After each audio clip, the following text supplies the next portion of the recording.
Hey everyone, Irit Eizips here for another episode at CSM Practice Podcast, where we double down on customer success strategies and tactical advice that you too can implement to increase net retention rate, improve your customer loyalty, and establish an awesome customer experience. I have Michael Bojanski, who is actually a finalist and a winner at the Customer Excellence Awards 2023 in the US. Hey, Michael. Hello. When he doesn't win awards, he's actually a director of customer support operations at 𝘧𝘪𝘳𝘦𝘮. He's also managed teams of over 100 people in retail and warehouse at Amazon. So that's quite inspiring. And I think, Michael, this kind of like start of the road in the career for you put an emphasis of the importance of leveraging technology and scalability in managing organizations. Yes, I started my career at Amazon in operations, and operations is the thread that runs throughout my career. I've always liked startups. Amazon was a fantastic place to gain exposure to what great operations looks like at scale. And so I was in warehouse in Tampa, Florida, managing shifts where we would have hundreds of thousands of items come in and out every shift. And so seeing what excellence looks like at scale was extremely impactful for me as I started my career. And then I shifted to an internal operations role at a pre-med study abroad startup called Atlantis. And so worked in a variety of roles there in finance and accounting, risk management, HR. So had the spectrum, and then became involved with 𝘧𝘪𝘳𝘦𝘮 part-time when I was in business school full-time at University of Virginia. At 𝘧𝘪𝘳𝘦𝘮, at my current role, have also worn a few different hats. So started out on the finance and accounting side, and then transitioned to be the marketing director for 2 years part-time, and then have full-time been in customer success for a little bit over 2 years. Maybe you can tell us a little bit about the customer success team at 𝘧𝘪𝘳𝘦. How big is the team? What kind of clients? Is it a high-touch model, low-touch model? Right now, our customer success team is about 10 people, and we have a chief customer officer. Her name is 𝘧𝘪𝘦𝘠𝘪𝘠. She's fantastic. We are higher touch model because what we sell to people is not only software licenses to our product, but we also have professional services that's wrapped up within that. So if people don't want to create or develop their own content, then we can assist with that. It's also something that content creation and development is a relatively challenging task for many of our clients. And so that's a skill that we can help with. And so working with customers to outline their content, to think about learning strategy and learning goals is something that we've developed that muscle. And so that's something that people find very valuable. Over the long term, that's a point that we're trying to figure out, how do we still deliver that same service, that same value, but have lower touch. So we're working with different AI tools to help with content generation. The grand goal is you could be able to throw in a lot of raw pieces of content, maybe PDFs, PowerPoint decks, videos, and then AI would be able to transform that into lessons and quizzes. So that's something that we're excited about, is in the works, and would help lower that model from a little bit more higher touch to maybe more on the medium end.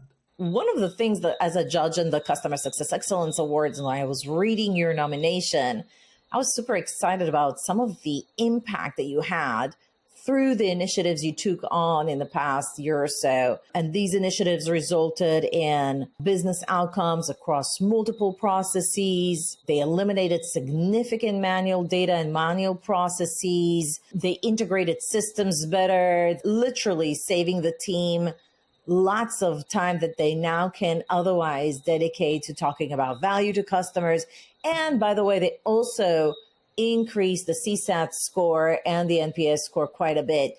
So can't wait to dive in. Maybe at a high level, can you tell me, like, what are the key initiatives you took on that helped get to these results? When I first started with 𝘧𝘪𝘳𝘦𝘮 in August 2021, full-time in the customer success team, we were just codifying the CS team. And so we didn't have a customer success platform. So we had just chosen client success to be that platform. And so for the first 6 months, it was building that and integrating that into the rest of our tech stack. Basically starting from 0 and going to 1 was a big challenge. Most people assume that the difficulty in integrating one of these types of systems is going to be with the system itself, but oftentimes it's actually with your own data. And so for us, there were challenges in what is our defined customer list? Where are all of our contracts? What are the contract start and end dates? And so first big impact was just herding all of those different data cats, so to speak, and being able to have that in one place and have a single source of truth. And then from there, it was defining a lot of the processes with the sales to CS handoff. So as we would close deals, what does that transition look like, both from data perspective for we need to move contracts from Salesforce into client success. We need to make sure that people are aware that this is a new client, but also having the more qualitative information passed along. So how do you define processes for the sales team to tell, these are interesting notes about the stakeholders. Here's a contact and here's the first couple things and questions that you should ask them. How can we build processes and systems that support that type of information sharing as well? The last big initiative in probably the last 6 months was changing our renewal process. And so as our book of business has grown, so has the amount of renewals as compared to new deals. And so that also took a lot of work and coordination between the sales team and also our accounting and finance teams. And throughout all three of those initiatives, I was using the software tool Zapier. That was one of the main things that my award about was how I leverage that tool and how anyone can leverage it because it's a no-code solution that's relatively cheap and it can connect a lot of these disparate systems together. A couple of years ago, you picked the right customer success solutions for you, client success. You started leveraging Zapier better and took a hard look at how you enter data into your existing system so you can leverage it in all these other tools. I mean, data that's accurate, complete, and structured well.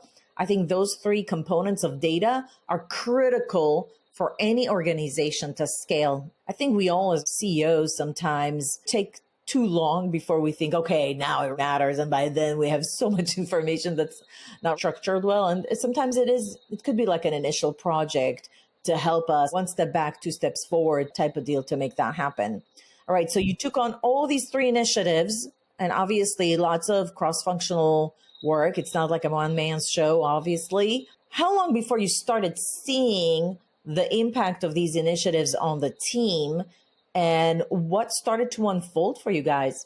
Some of the first impact was having that single source of truth in client success. And the client success team has been great. It is very difficult for a CSM to do their job if they don't have a place to gather notes, if they don't have a place to do task management, if they can't look up the contract dates or how many licenses or what's been sold.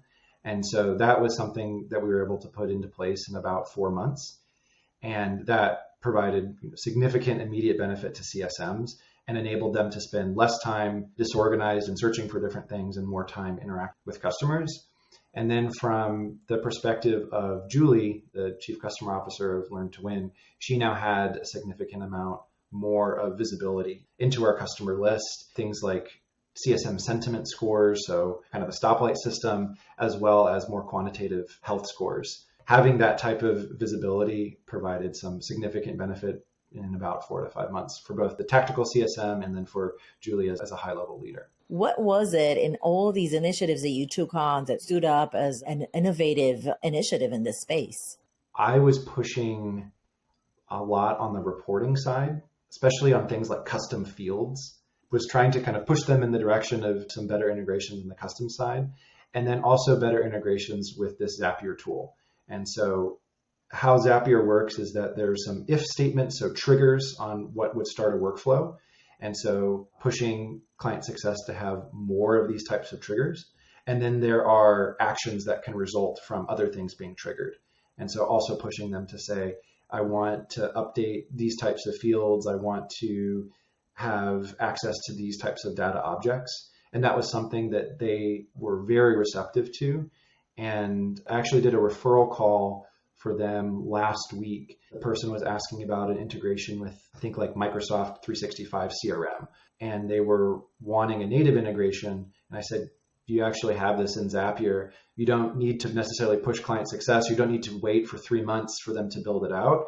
You can have this right out of the box with this tool. And so I think that's something that they've responded to really well. Yeah. So basically, the bottom line here is anybody here that's listening to this conversation, if you're in CS ops or responsible to some degree to automate and scale your organization, sometimes looking at what Zapier can do, open up a lot of capabilities that might not be built in to the CS solution and actually create better integration throughout your entire CS tech stack. I wanted to kind of ask you specifically, can you give us some examples of what you included as part of that leveraging Zapier? I have two automations that I can kind of walk through. So this one is on the customer's first launch. And so what this is, for us, there's a significant point in the customer journey when they've created content in their platform and then they launch it to learners. And so we wanted a way to highlight this, similar to how teams often have an automation in Slack when you have a closed won deal and everyone is excited and posts GIFs and emojis and things like that. And so we wanted to have some similar excitement and visibility around this first learner launch. We use a form software called 𝑘𝑜𝑔𝑛𝑖𝑡𝑜 Forms. CSM would submit this form here. And then Zapier has some native tools to format dates. And so it's going to clean dates, format them for subsequent steps. The form actually has an ID field in it, so it can find a matching account record in Salesforce, and then it's going to find a matching client record in client success. And so now with the form submission about a customer, I have access to all of the fields about that customer in both Salesforce and client success. And so you have a lot of data that you can start working with. And then it sends a channel message in Slack. And so this is what's going to give visibility to the team. And then here at the end of it, you're creating a task in client success for them to add this launch date, for them to send a CSAT survey, and then it's going to create an engagement interaction, like a note in client success with a link to that survey that was submitted. And so as you can see here, there's, I guess, 5 different software systems that are all connected within one workflow and in one place. And before you created this Zap, what was the workflow like? It didn't exist. If someone would launch a customer, then they might post about it in Slack, but it was just something that was largely not recognized and not visible. It introduced more consistency. And then what happened in terms of the data or the workflow? Like, was that the main impact of this app, that now things are done more consistently? Or was there anything here that also introduced productivity as well for the customer success team or other teams? One of the main impacts is just giving the sales team especially and the rest of the company an understanding of these particular clients have launched at this time.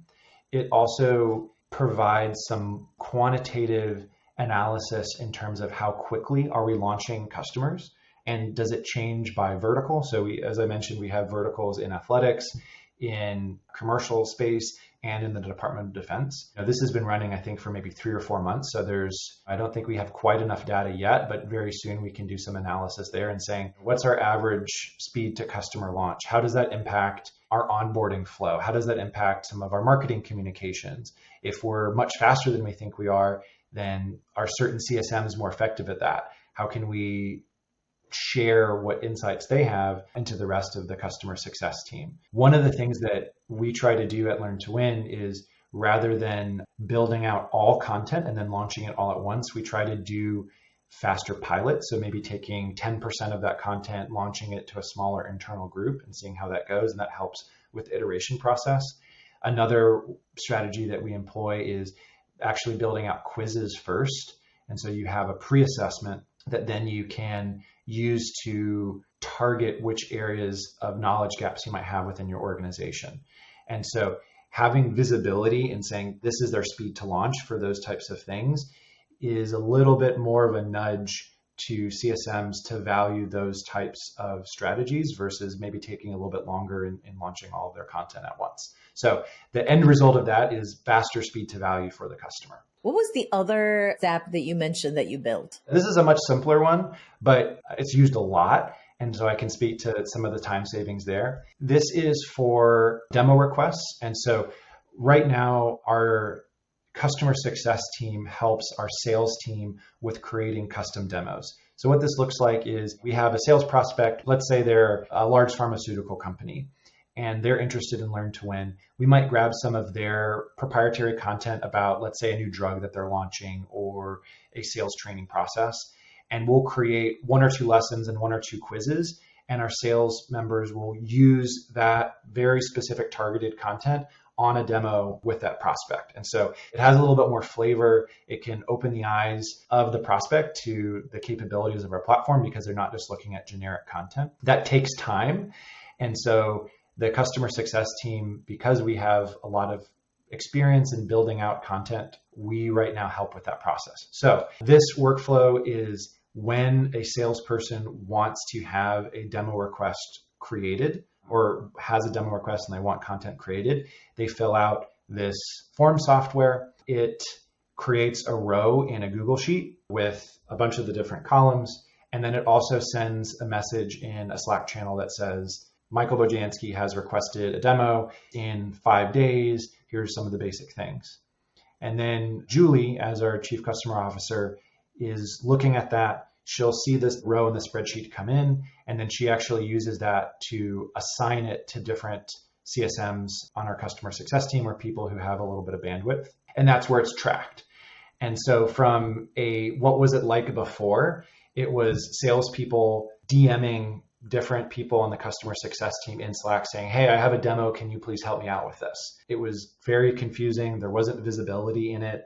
There often was too much urgency. So, hey, I need this done tomorrow. You don't have all of the pieces of information that as a CSM you would need to create the demo. And so it was very chaotic and created impact for the sales team that they might not get what they want to or as high quality in the time that they want to. And then for the CS team, it was just super stressful because you're getting bombarded all of the time. And now with this process, it's very defined. And so everything is supposed to go through this form. There's much more limited in terms of the amount of DMs that are going directly from the sales team to the CS team. And it's something that we can scale very easily. And then the last impact is because all of these requests are in a Google Sheet, then you can do a lot of different data analysis on them. And so as 2 things I was looking at recently was I can match the demo request to the Salesforce opportunity and be able to see close rates for these demo requests. So determining, is the ROI there for our customer success team helping out the sales team? That wasn't a question that we could answer before. And also looking at the relative urgency of the requests. So that's an indicator potentially for sales staffing needs or for CS staffing needs is the amount of time between the request date and the need by date or like the demo date. Again, because it's all in this Google Sheet, we have access and we can crunch those numbers. What is your perspective around the importance of investing in tech stack in general in order to be able to increase scalability, increase productivity? What do you think are some of the common mistakes that you're seeing, or like, what is your recommendation based on what you've done recently? Oftentimes tech stacks just happen. And so senior leaders will throw on different pieces and they might not be thinking about the unit as a whole and how it integrates either upstream or downstream. And they'll find something sexy. They'll have a great call with a very convincing sales rep. And then us as an ops person have to take this Lego and fit it on to the mishmash of all the other pieces. One interesting model that I heard recently from another CS leader was rather than having an ops role that just is in a specific department, so like a CS ops person, a sales ops person, and marketing ops, you have ops roles that scan or go across departments. And so they're thinking about what are the data needs as data is going upstream and downstream. So I think having that intentional thought and being able to take a step back, putting in the effort to coordinate in the long term is absolutely going to pay off, or else you're going to build up tech debt. Very similar to how you have tech debt in a product, you can have tech debt in your internal tech stack and in your ops flows. Yeah, we had an interview with one of the CS ops executives that we met at Pulse. And he said the same thing, that his team is actually part of the ops team overall for the company. This was a bigger company, actually. And so think about it kind of like, this is why we have IT organizations in large companies, because somebody needs to make a decision of how this whole thing works. And I think you make an important point. regardless of your organization's size, always think carefully before you introduce another tool and ask yourself, how well do they play with the overall tech stack that we have? Is it going to introduce more noise or actually augment what we already have? One thing that I've done with my colleagues is I have a weekly meeting with our sales ops lead and our accounting ops lead. Thursday mornings at 9 a.m. Eastern, we chat and we go through renewal contracts, we go through new deals that have just closed, and we'll each kind of surface things that our respective tech platforms are doing or have changed that impact each other. And so that weekly meeting is extremely helpful just to make sure that we all stay calibrated. And it's not a monthly thing, it's not a quarterly thing, but we're having this touch point on a very regular basis. And we oftentimes can squash something before it becomes a big deal. As one example, we had a deal close with a larger client, and there was a new product that was created just for this deal. I didn't know that this product was getting created. And so from an automation perspective, I can't have a contract get created if I don't have a product SKU that exists for it. And so within 2 days, we had this meeting and I said, can you give me some more background on this product? Like, what's the license tier? What's the pricing? Do you have SKU for it? All these different details. How does it compare to existing products? And so being able to very, very quickly hash that out and resolve that so that then we can push data downstream and so that the CSM can then have access to that contract without much delay. Having that level of collaboration, I think, has been extremely helpful for us. I would recommend that to any company of any size, to have your ops people in your respective departments be talking to each other. This is such a good call because these cross-functional conversations, Slack channels, and collaborations are key to diminishing silos in general, but also having a very strong strategies around scalability and productivity. And so kudos for you for doing that. So besides recommending that, I think you're such a big advocate for plan your tech stack and cross-functionally if possible, but also double down on what's possible in Zapier. So if anybody here is listening to this conversation and where do they get started? Does Zapier have any resources that they can learn? Do you recommend it? Who in the organization should do it? What if they don't have a CS ops? So what's nice about Zapier is they have an entry-level free plan. I think it has some limitations of the number of automations, or I think there's some premium ones, but you can easily get started with some easy things like you submit this form and it sends a Slack message. Easy one to get started with. And Zapier has a bunch of great documentation on their help center and their website. There's lots of YouTube videos. I would just get started on a free plan and bop around a little bit. The first level of paid is something like 20 or 30 bucks a month.